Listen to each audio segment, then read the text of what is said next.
Olá pessoal, hoje nós iremos falar sobre algumas parasitoses que a gente não abordou nos últimos vídeos. Esses assuntos eles vão estar presentes na disciplina Doenças Parasitárias dos Animais no curso de Medicina Veterinária do IFAM.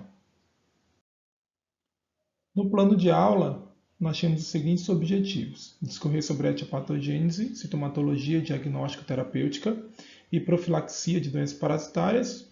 E aqui a gente destaca quais serão elas: a tricomoníase, sarcocistíase, a toxoplasmose e a neosporose.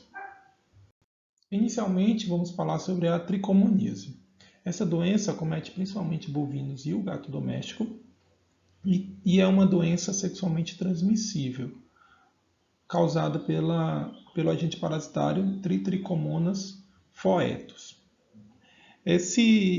Esse agente parasitário ele tem um fator de virulência principalmente com a ação de cisteínas proteinases. Essas cisteínas elas vão atuar como adesinas e vão contribuir para a ação desses tricomonídeos.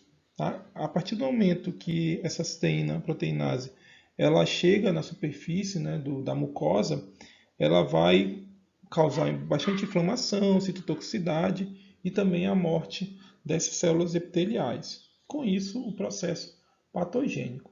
E é interessante a gente trazer para vocês que esse agente parasitário, ele, como eu comentei anteriormente, ele tem uma ação de transmissão entre o macho e a fêmea no ato sexual e com isso tem esse processo infeccioso para a fêmea. E esse agente parasitário, normalmente o animal, o macho acaba sendo assintomático. E a fêmea vai apresentar sinais clínicos recorrentes, principalmente a esse processo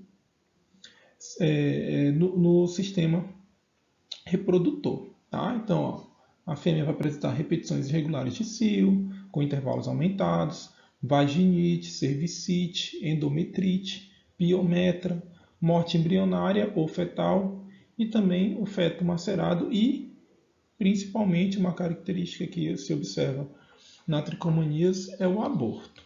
Tá? Nos gatos, esses animais vão apresentar um processo de enterite crônica. O animal apresentando uma diarreia de maneira intermitente. Então, como vocês podem observar nessa imagem, é bastante característico da diarreia crônica causada pelo Tetrichomonas foetus. Em relação ao diagnóstico, é importante o processo de identificação do agente parasitário e esse agente pode ser coletado em bovinos no macho, num material prepucial ou vaginal e também nos restos placentários ou nos fetos abortados. Outro aspecto de diagnóstico também é por meio do ELISA ou do PCR. Em relação à profilaxia, e aí talvez seja o manejo mais adequado desses animais que estão com a presença desse agente parasitário, que é o manejo reprodutivo, né? As boas práticas pecuárias. Então, é importante que se identifique os machos positivos e as fêmeas positivas e se faça ali a separação desses animais, tá? Com o devido tratamento. Tá? Se for o caso, realizar o descarte, né, de animais que já estão ali mais idosos, né, com uma idade já avançada no rebanho. Tá? O processo de quarentena é extremamente importante para saber se realmente esses animais eles têm a presença dessa doença. Tá? Alguns autores falam sobre algo que é o repouso sexual, né? Esperar ali 3 cios seguidos, né, dessa fêmea, justamente para que se restabeleça as condições de saúde desse animal. E, dependendo da situação, evitar fazer monta natural e trabalhar com o processo de inseminação artificial. Uma observação: esse sêmen oriundo da inseminação artificial ele também deve ter uma origem adequada. né, longe de doenças que podem ser transmissíveis também do macho para a fêmea. Tá? No tratamento, alguns autores comentam aí a utilização do dimetridazole e também já aí, estudos, trabalhos com processo de vacinação.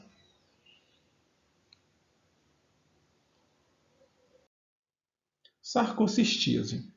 A sarcocistíase ela afeta os mamíferos e o agente parasitário em questão é o Sarcocistes e tem várias espécies desse gênero. O hospedeiro definitivo é o homem, o cão e o gato, e o intermediário, o bovino e o suíno. Como vocês podem perceber aqui no ciclo dessa doença, o homem ele pode estar liberando aí esses esporocistos no ambiente, os animais podem estar consumindo esse agente parasitário e nesses hospedeiros intermediários vai acontecer o que a gente chama de presença desses cistos teciduais. Tá? O animal pode estar apresentando ali dor muscular persistente, miosite, normalmente eosinofílica, inchaço, mal-estar e febre.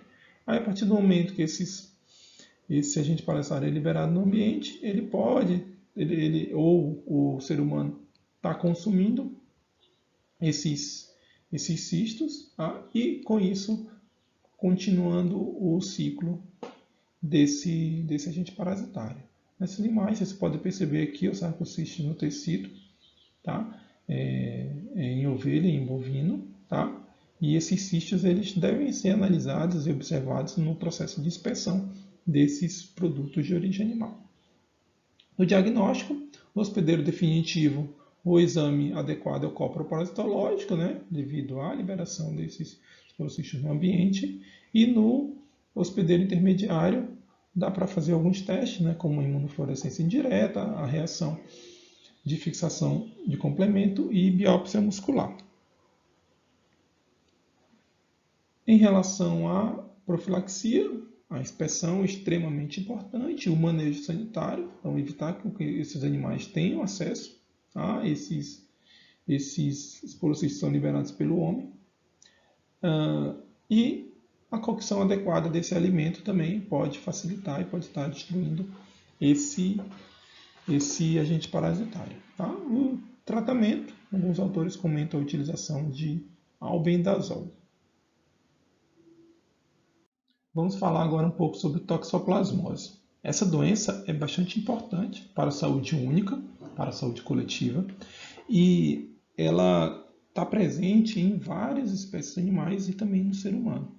Tá? Então é extremamente importante a gente conhecer o ciclo dessa doença. Tá? Então aqui nós temos o gato, tá? Como um hospedeiro definitivo, tá? Ele pode estar liberando esses oocístios nas fezes e alguns animais terem contato com esses oocístios. Tá? Então nós temos aqui roedores, aves, suíno, ovinos, tá? E também pode estar no ambiente, liberando no ambiente esse toxoplasma. E com isso, o ser humano ele pode ter contato com esse agente parasitário e ter a fase evoluir esses oocistos em bratizoídos e taquizoídos. Tá? Esse toxoplasma ele pode ter uma severidade dessa doença clínica, dependendo do grau e localização do tecido. Esses bradizoídos podem causar ali uma necrose tecidual e também acometendo esses locais, e dependendo da situação, essa infecção pode ser disseminada e também fatal. Tá? Os taquizoídos, eles podem estar causando necrose a nível de miocárdio, pulmões, fígado e cérebro, e essas lesões, elas podem ser, infelizmente, até permanentes devido a esse processo de necrose. Tá? Com isso, os animais podem apresentar febre, aumento ganglionar, sinais de nível de estímulo nervoso central, alterações oculares, no caso cegueira ou aborto. E o diagnóstico da toxoplasmose é extremamente importante, porque Muitas vezes são doenças, é uma doença que o animal vai e volta, ou o ser humano, né? E o diagnóstico acaba sendo um pouco lento, né? Então é importante que se faça uma investigação adequada, principalmente quem teve um fator de risco em relação a essa doença, ou se sabe que naquela região nós temos um grau epidemiológico bastante alto de incidência, de prevalência dessa doença. Então, o diagnóstico, a gente pode estar fazendo aí um coproparasitológico, né? Um método de centrífugo flutuação para observação de oocisto, né? Então, no caso aqui de felinos domésticos ou silvestres. Tá? Também a biópsia também pode estar sendo realizada, principalmente a biópsia aqui da observação do protizoído, tá? Nessas lesões teciduais.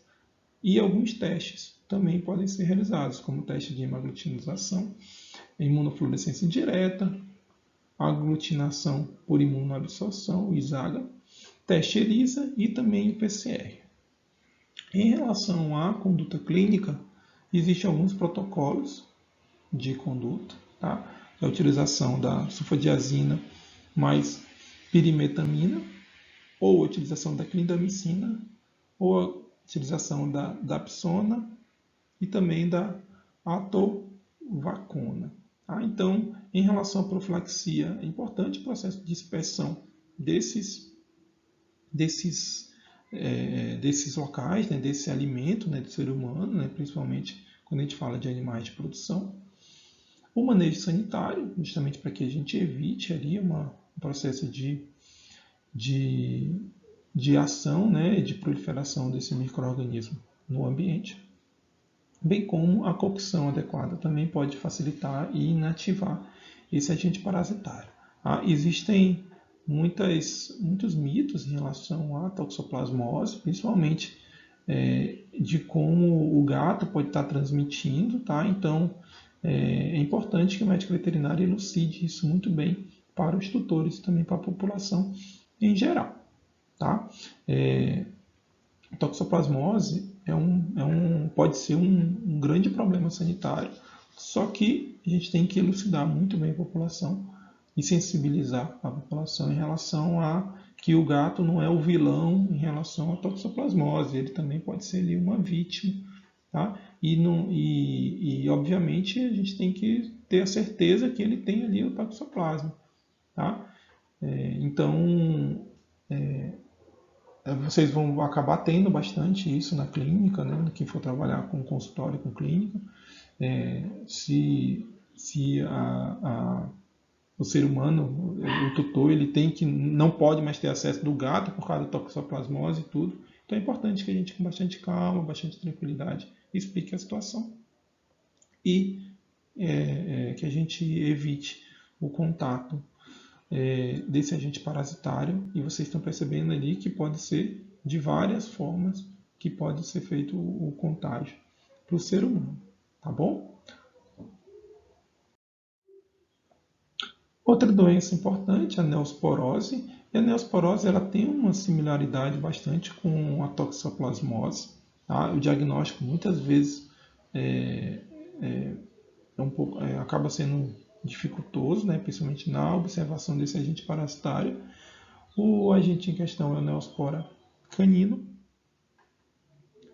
E ele tem uma ação como hospedeiro definitivo cão doméstico e animais silvestres, e como hospedeiro intermediário animais domésticos e silvestres. Tá? O ciclo dele é bem parecido com o que a gente comentou em relação ao toxoplasma. Nós temos a presença de cistos no tecido desses hospedeiros intermediários. Tá? Esses traquizoídos podem ser liberados para o ambiente, tá? O cão pode estar consumindo, principalmente esse feto infectado, esse feto abortado. Tá? Com isso, ele pode estar liberando esses oocistos no ambiente e mantendo o ciclo ali com o hospedeiro intermediário novamente. Tá? Em relação aos sinais clínicos, a neosporose canina, o animal vai estar apresentando paralisia ascendente, como vocês podem estar observando aqui desse animal, né, nesse boxer, geralmente em membros posteriores, hiperextensão, rígida ou flácida, dificuldade de deglutição, paralisia da mandíbula, cegueira, convulsões, incontinência urinária e fecal, atrofia muscular, dermatite, falha cardíaca e pneumonia. O Neospora canino ele vai invadir as células uterinas e vai se multiplicar nesse local, causando bastante destruição nos tecidos fetais desse animal. Tá? Em bovinos é uma das causas bastante importantes em relação a abortos. Tá? Então, essa necrose ela vai adentrar ali na circulação sanguínea e vai afetar todo o tecido, tá? E inclusive a nível de sistema nervoso central. Tá? Então, em bovinos, a principal característica, como eu comentei, é o aborto. Em relação ao diagnóstico, nós podemos fazer o teste ELISA, o MAT, o Western Blot e também o PCR. Profilaxia, controle do hospedeiro definitivo.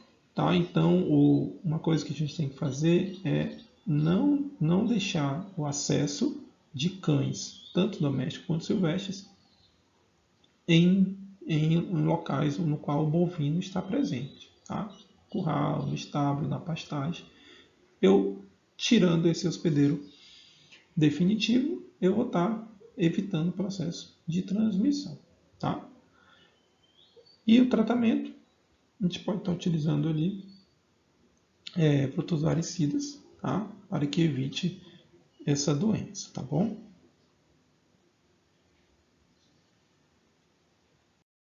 Com isso, encerramos esse vídeo com as referências e a leitura recomendada e com a fala da Thalita Martins. O veterinário aguça a sensibilidade, torna-se capaz de ver, sentir e entender os seus pacientes, sem que seja dita uma única palavra por eles. Trago essa fala porque essas 4 doenças que eu citei agora há pouco, elas não são de fácil diagnóstico. A gente precisa ter uma gama, um portfólio muitas vezes bastante extenso, para que a gente consiga fechar realmente esse diagnóstico. Né? São doenças que têm um processo de cronicidade e muitas vezes a gente precisa entender o paciente, entender os sinais clínicos que o animal está apresentando, conseguir lançar a mão de exames que possam trazer respostas para esses sinais clínicos e, com isso, realizar a conduta adequada para esses animais. Tá? Então, bom estudo e qualquer coisa está à disposição.